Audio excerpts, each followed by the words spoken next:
istana kita yang ada di Jakarta, yang ada di Bogor, itu adalah istana bekas Belanda,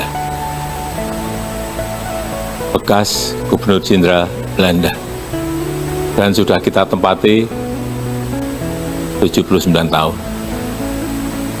Di bau-baunya kolonial selalu saya rasakan setiap hari, dibayang-bayangi, dan lagi kita ingin menunjukkan bahwa kita punya kemampuan untuk juga membangun ibu kota sesuai dengan keinginan kita, sesuai dengan desain kita, tetapi memang masih memerlukan waktu yang panjang. Jadi ini bukan keputusan presiden saja, tetapi juga keputusan seluruh rakyat Indonesia yang Bung Karno tahun 60-an itu sudah menggagas untuk kepindahan ibu kota. Pak Harto juga menggagas kepindahan ibu kota. Kalau saya itu hanya mengeksekusi. Gagasan itu sudah gagasan panjang, sudah lama. Kemudian kita cek lagi saat setelah dilantik 2014, saya memerintahkan kepada Kepala Bappenas untuk dilihat lagi gagasan-gagasan mengenai ibu kota baru sejak zaman Bung Karno. Dilihat dulu Bung Karno kenapa memutuskan Palangkaraya, coba dicek. Dan setelah melalui beberapa studi diputuskan ada 3 kandidat calon ibu kota baru Indonesia.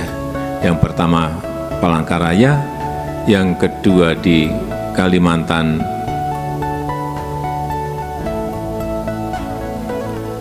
Selatan, yang ketiga di Kalimantan Timur, kemudian tambah 1 ada di Sulawesi di Mamuju. Didetailkan lagi, kemudian saya cek di lapangan, nggak sekali, 2 kali, 3 kali, kemudian bismillah saya putuskan di Penajam Pasir Utara, Kalimantan Timur.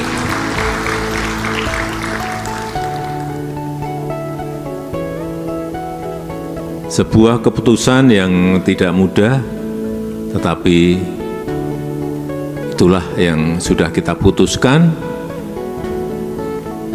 Kita juga izin kepada DPR, saya menyampaikan lisan di dalam rapat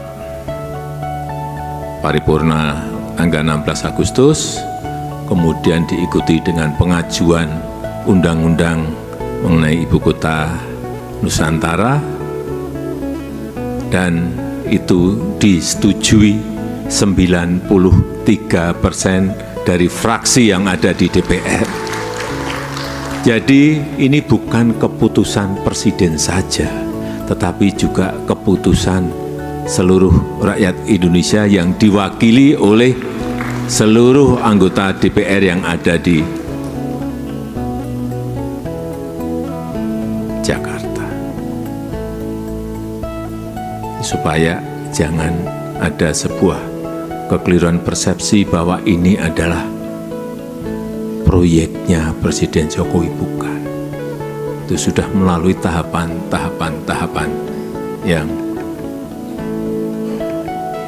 baik dalam kita berbangsa dan bernegara. Dan kepindahan kita ke ibu kota Nusantara ini juga sekali lagi bolak-balik saya sampaikan, kita ini bukan ingin pindah fisiknya, pindah istana, pindah fisik gedung kementerian, bukan itu. Tapi yang kita inginkan dalam tonggak peradaban kita sebagai sebuah bangsa sejak kemerdekaan, itu ada tonggak panjang tahapan-tahapan kita berbangsa dan bernegara dalam jangka menengah dan panjang. Ibu kota Nusantara terus harus dijaga keberlanjutannya. IKN bukan hanya untuk para ASN, tetapi juga para inovator dan para wirausahawan. Bukan hanya berisi kantor-kantor pemerintah, tetapi juga motor penggerak ekonomi baru. Bukan kota biasa, tetapi kota rimba dengan pelayanan pendidikan dan kesehatan kelas dunia.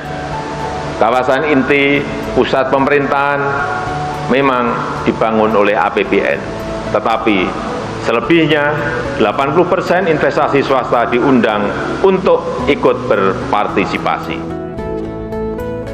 Demikian pidato dari Bapak Jokowi, Presiden ke-7 Republik Indonesia, yang telah memulai sejarah peradaban baru Indonesia, pembangunan ibu kota Nusantara.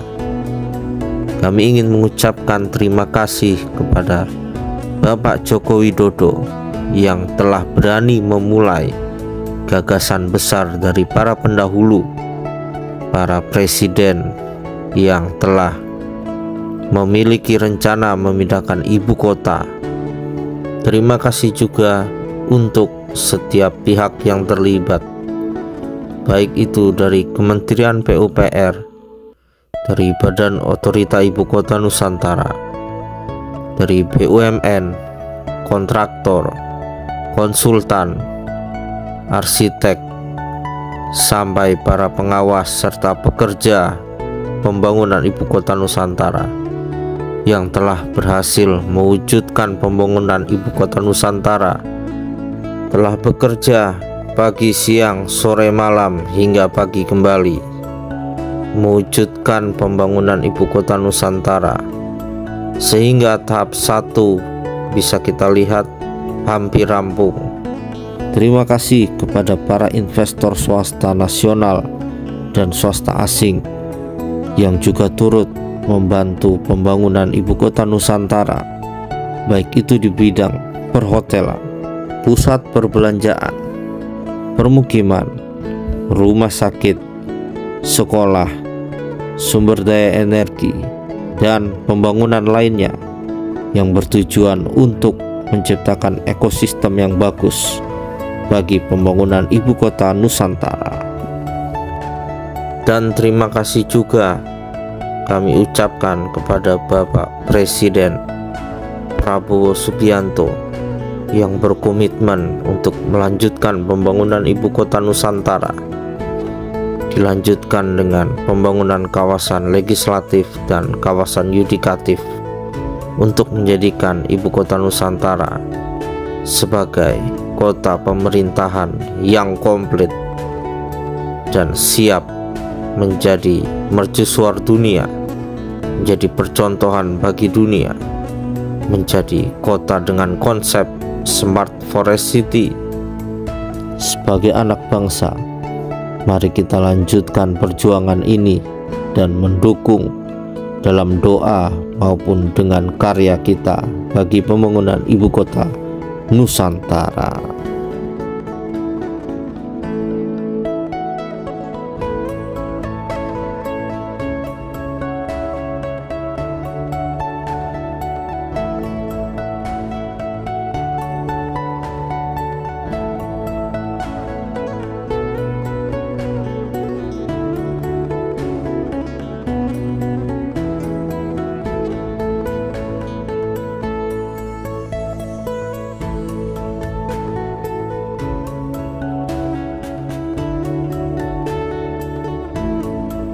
Terima kasih telah menyaksikan video ini.